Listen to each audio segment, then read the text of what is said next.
Je ne pourrais pas le croire que vous, président tunisien, pays de Bourguiba, peut être xénophobe ou raciste. C'est vous-même, vous êtes africain. Je suis africain et je suis fier de l'être. Voilà.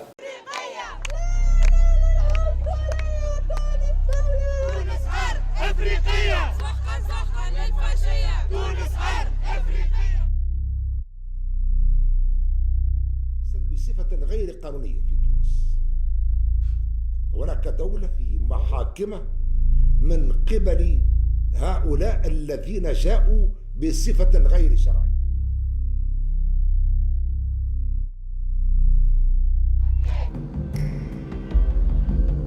Tunisia, like every other country in North Africa, has a large minority of black people. Many do jobs that are menial or badly paid. They have little chance of improving their status. After the revolution of 2011, Tunisia adopted a new constitution. It declared that all citizens, male and female, are equal before the law without any discrimination.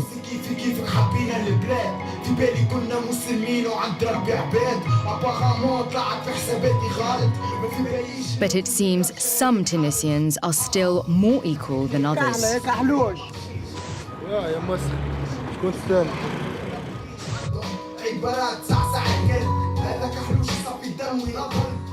We also discovered cases where racial prejudice had led to physical violence. ما فما حتى شيء يجبرني باش ننفخ على جليل الوصفي، ما ننفخش على جليل الوصفي. ضربني على رأس.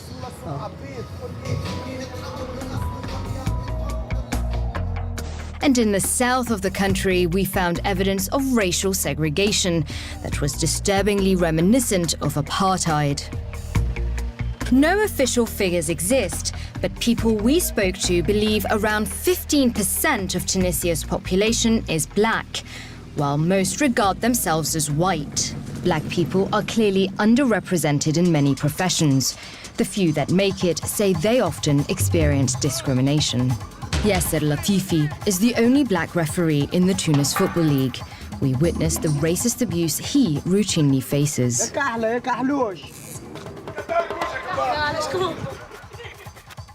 يا كحلة هي الكلمة كلمة تأثر فيك على الآخر يا محروق يدري شنو فهمت معناها برشا كلمات كي يأثروا فيك على الآخر معناها يخليك شنو نحكي لك جملة فهمتني هكا تطيح فهمتي في الروندمون خليك تخمم هكا ما عادش فهمتك اللي مركز على الماتش ولا حاجة تبقى. We'd been told one of the buses picks up only white children and the other carries only black children. What we saw seemed to bear this out. To find out what had led to the segregation of buses, we met one of the very few mixed couples in Gusba, an overwhelmingly black village. Amir and Sulaf believed their marriage so outraged the people in the surrounding white towns that they insisted black and white children should travel separately. عملية متاعتينا معناها من الزواج بالبيضاء بدو هم عندهم كار يركبوا فيها وحدهم كاتبين فيها كار الياغورت وإحنا عندنا كار اللي كاتبين فيها الغرط متاع الشوكولاتة هذاك لكح معناها عملوا هم باصل السود وباصل البيض معناها باش يقطعوا العلاقة هذه باش ما عادش تعود. Sulaf's family opposed the marriage. For many years, the couple were vilified. Je ne pourrais pas le croire que vous, président tunisien, pays de Bourguiba, peut être xénophobe ou raciste. C'est vous-même, vous êtes africain. Je suis africain et je suis fier de l'être. Voilà. Mesdames et messieurs, bonsoir. Ce soir encore une fois de plus. Merci encore. Merci d'être là et vous suivez le podcast. N'hésitez pas à vous abonner, cliquez sur la cloche de notification et voilà, nous allons continuer ce soir avec le passage du président de la CEDEAO, je veux dire Oumarou Embalo Sissoko, qui est le président en exercice actuellement et c'est de ça que nous allons parler. À travers sa sortie, on se doute, on se pose des mille et une questions. Est-ce que nous savons vraiment où nous allons? Parce qu'avec beaucoup de personnes de la CEDEAO, nous avons l'impression que les choses ne vont pas loin. Parce que ce que Embalo a fait, et comme vous venez de l'entendre, Embalo est parti voir le président Kais Saied qui a fait une déclaration fâcheuse, une déclaration vraiment qui n'honore personne. Et nous avons été surpris, voilà, je dis bien nous avons été surpris de voir encore que malgré tout ce qui a, malgré toutes les mobilisations de la population tunisienne, parce que en fait, cette histoire a commencé avec, cette histoire n'a pas commencé qu'avec les immigrés, mais cette histoire persiste déjà en Tunisie. Les Tunisiens noirs ont des difficultés d'intégration dans la société parce qu'ils sont toujours considérés comme des esclaves, ils sont insultés par-ci par-là. Et cette fois-ci, il y a le président de la République qui donne son point de vue. Et vous allez entendre tout à l'heure l'ancien président qui a fait une sortie, vous allez l'entendre, et ensuite nous allons continuer avec cette émission. Le 21 février, Kais Saied, le président tunisien, s'est référé aux subsahariens présents en Tunisie en évoquant, je le cite, « des hordes de migrants clandestins, source à ses yeux de violences, de crimes et d'actes inacceptables ». Et il affirme que certaines parties ont reçu des grosses sommes d'argent après 2011 pour faciliter des flux migratoires, avec pour objectif non annoncé de modifier la Tunisie en État africain, n'ayant aucune appartenance arabe et islamique. Ça a déclenché beaucoup de réactions. Quelle est la vôtre ? La mienne, c'est d'abord, je voudrais présenter mes excuses en mon nom propre, et je pense au nom de milliers de Tunisiens, à nos hôtes subsahariens, à nos frères et sœurs subsahariennes. Je suis absolument choqué par ce discours totalement inacceptable de la part d'un chef d'État africain. Je suis accablé par les conséquences de ce discours, parce que ce sont des conséquences extrêmement importantes au niveau humain, au niveau psychologique, au niveau politique. Ça a porté un coup, je dirais pas fatal, mais un coup extrêmement grave à notre réputation, aussi bien en Afrique qu'en dans le reste du monde. Donc pour moi, ça fait partie de l'ensemble des catastrophes dont cet homme est responsable, parce que c'est pas la première catastrophe. N'oubliez pas quand même que c'est un homme qui a divisé les Tunisiens comme jamais ils n'ont été divisés, ensuite qui nous a créé un grave problème avec les Marocains, et aujourd'hui il nous crée un grave problème avec les Africains. Et je ne suis pas sûr que la liste noire est prête d'être close, quoi. Vous venez d'entendre bien sûr l'ancien président qui a donné son point de vue ici. Et le point de vue que l'ancien président vient de donner, c'est vraiment c'est primordial. Parce que ça nous dit beaucoup de choses. Ça veut dire que l'ancien président nous donne ici, nous dit carrément que ce président Kais Saied qui est actuellement au pouvoir a divisé la population tunisienne. Et c'est vrai, la population tunisienne a été divisée. Parce que nous voyons partout, nous voyons que quand cette histoire des immigrés noirs a commencé, parce que le président tunisien, d'abord, c'est de l'ignorance. Hein. On peut être professeur d'université, mais on peut être aussi ignorant, parce que c'est ça. C'est l'ignorance totale, c'est l'ignorance complète. Et parce que quand il dit que on veut faire de la Tunisie un pays africain, j'ai dit, soit il va au Moyen-Orient, soit il va en Asie. Il prend toute la Tunisie, il va en Asie, ou bien il va en Europe, s'installe là-bas, c'est la Tunisie. Parce que la Tunisie que nous connaissons, elle est africaine. Cette Tunisie, elle est africaine.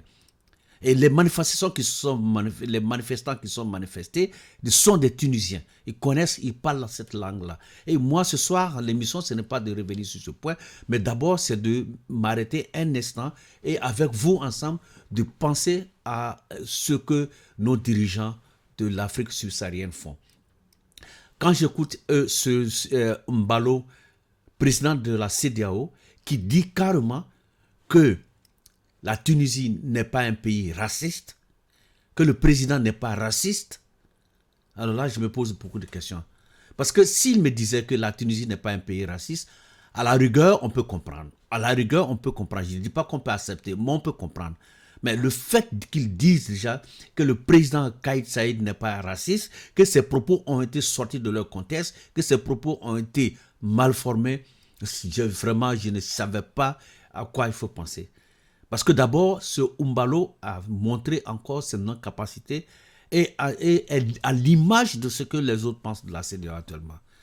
Parce que nous avons tous combattu ici, nous avons tous pensé que le Mali devait rester dans la CEDEAO. Mais quand j'entends ce genre de propos, je donne raison au Mali. Quand j'entends ce genre de propos, je donne raison au Burkina Faso. Quand j'entends ce genre de propos, je donne raison aussi à la Guinée. Parce que comment se fait que des pays, des Africains qui sont maltraités, des Noirs qui sont maltraités, parce que ça va plus qu'au-delà même des immigrés. Il y a des Noirs tunisiens qui sont maltraités. où on voit des enfants tunisiens noirs qui n'ont pas le droit de monter dans le même bus qu'avec des enfants tunisiens de peau blanche, comme si nous étions encore dans l'apartheid de l'Afrique du Sud. Comment comprendre que ce Oumbalo dit qu'il n'y a pas de racisme, pourtant des milliers et je dirais même peut-être des millions de Tunisiens ont manifesté dans les rues pour dire qu'ils sont contre les propos du président de la République tunisienne. Ce n'est pas parce que tu as des sœurs qui sont mariées à des Africains que tu es africain. D'ailleurs même, je ne veux même pas utiliser ce terme. Dis l'Africain, tu es africain. Voilà, tu es africain. Et quand le président dit que je suis africain et je suis fier de l'être, il n'est pas fier de l'être parce que lui il parle de l'Africain. Ou il parle de la peau noire alors, puisqu'il parle de changement démographique. Il parle de l'Africain ou de la peau noire. Et lorsqu'un représentant de la CEDEAO qui va au nom de tous les membres de la CEDEAO va dire qu'il n'y a pas de racisme, c'est non seulement enfoncer encore le couteau dans la plaie. Et qu'est-ce qu'il dit? Et encore, s'il y avait des choses, en fait, c'est vrai qu'on ne peut pas régler tout ça sur la place publique, mais on a vu le président ivoirien Alassane Ouattara, on a vu le président malien, on a vu aussi le président guinéen qui ont amené des avions chercher leurs compatriotes. Et il est le seul, lui, Oumbalo, il est le seul, malgré tout ça, de dire qu'il n'y a pas d'acte de racisme. Qu'est-ce qu'il y a comme? Qu'est-ce qu'il faut voir? Moi, je pense, et je le dis ouvertement, je pense que la CEDEAO va vers sa fin actuellement. La CEDEAO va vers sa fin. Soit c'est un problème d'honneur que la CEDEAO va rester vide, comme le dirait l'autre, l'enveloppe vide, soit on passe à une autre chose. On passe à la dissolution de cette CEDEAO, ou on passe la CEDEAO, on passe le flambeau à d'autres jeunes personnes. Parce que tant que nous n'allons pas faire ça, nous allons rester toujours là. Parce que comment se fait qu'on peut comprendre que l'Africain est le seul peuple dans le monde que tout le monde discrimine? Le seul peuple. L'Africain est le seul peuple dans le monde que tout le monde discrimine. De l'Afrique, de l'Asie, de l'Europe, de l'Océanie, partout, je dis bien partout dans le monde. Même si vous enseignez des gens, des Européens, mais ils vont vous considérer toujours comme des sous-hommes. Et l'Africain, c'est le seul. Et pourquoi ça? Parce que nous avons des gens comme M. Oumbalo, des gens comme ça qui ne réfléchissent pas, des gens qui occupent des postes pour faire leur Java et qui vont encore enfoncer le couteau dans la plaie. Mesdames et messieurs, bonsoir. Vous venez d'écouter le podcast de Wora FM dans l'émission Mon Avis. Moi, c'est Ahmed Bamba et je donne mon avis. Et si vous n'êtes pas d'accord avec mon avis, donnez le vôtre. Merci bien.